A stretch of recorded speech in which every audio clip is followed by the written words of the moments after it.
ಆರ್ಯಣ್ಣ, ಈಗ ಕಟ್ಟಿಗೆಯಿಂದ ಪುಸ್ತಕ ಎತ್ತಕ್ಕೆ ಪ್ರಯತ್ನ ಮಾಡಪ್ಪ.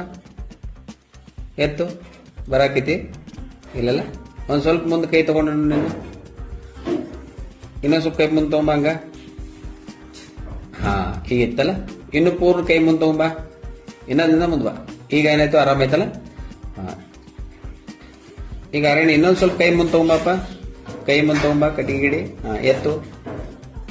ಏನಾಯ್ತು ಈಗ, ಹಗರ ಅನ್ಸೈತಿ. ಓಕೆ,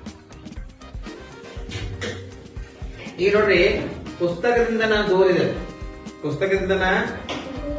ಆರ್ಯಣ್ಣ ದೂರ ಇದ್ದ. ಅವಾಗ ಎತ್ತಿಲ್ಲ. ಅವಾಗ ಈಗ ನಮಗೂ ಎತ್ತಕ್ಕೆ ಏನಾಕಿದ್ದ, ತ್ರಾಸ ಆಕಿತ್ತು. ಹೌದಲ್ಲ, ಕಷ್ಟ ಅನ್ಸೈತಿ. ಆದ್ರೆ ಯಾವಾಗ ನಾ ಪುಸ್ತಕ ಸಮೀಪ ಬಂದಿನೋ ಅವಾಗ ಏನಾಯ್ತಿಲ್ಲ, ಹಗರ ಅನಿಸ್ತಿದ್ದಿಲ್ಲ. ಇನ್ನೂ ಸ್ವಲ್ಪ ಸಮೀಪ ಬಂದಿದ್ರೆ ಇನ್ನೂ ಹಗರ ಅನಿಸ್ತಿದ್ದ. ತೀರಾ ಸಮೀಪ ಬಂದಿದ್ರೆ ಪೂರ್ಣ ಹಗರ ಅನಿಸ್ತಿದ್ದಿಲ್ಲ. ನೀವು ನೆನ್ಪಿಟ್ಕೊಳ್ಬೇಕು ಎಲ್ಲಾರು. ನಾವು ಪುಸ್ತಕದಿಂದ ಎಷ್ಟು ದೂರ ಹೋಗ್ತೀವಿ ಅಷ್ಟು ನಮಗ ಅಭ್ಯಾಸ ಎಲ್ಲ ಏನ್ ಅನ್ಸ್ತಿದ್ವಿ, ಬಹಳ ಕಠಿಣ ಅನ್ಸ್ತಿದ್ವಿ, ಎತ್ತಕ್ ಆಗೋಲ್ಲ. ಹೌದಲ್ಲ?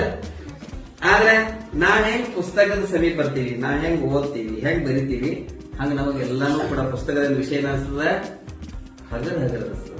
ಹೌದಲ್ಲ? ಅದಕ್ಕೆ ಪ್ರತಿದಿನ ಅಭ್ಯಾಸ ಮಾಡ್ಬೇಕು, ಪ್ರತಿದಿನ ಪುಸ್ತಕಗಳನ್ನ ಓದ್ಬೇಕು. ಪ್ರತಿದಿನ ನೀವು ಪುಸ್ತಕಗಳನ್ನ ಓದಿರಂದ್ರೆ ನೀವು ಜಾಣರಾಗ್ತೀರಿ. ಗೊತ್ತಾಯ್ತಲ್ಲ?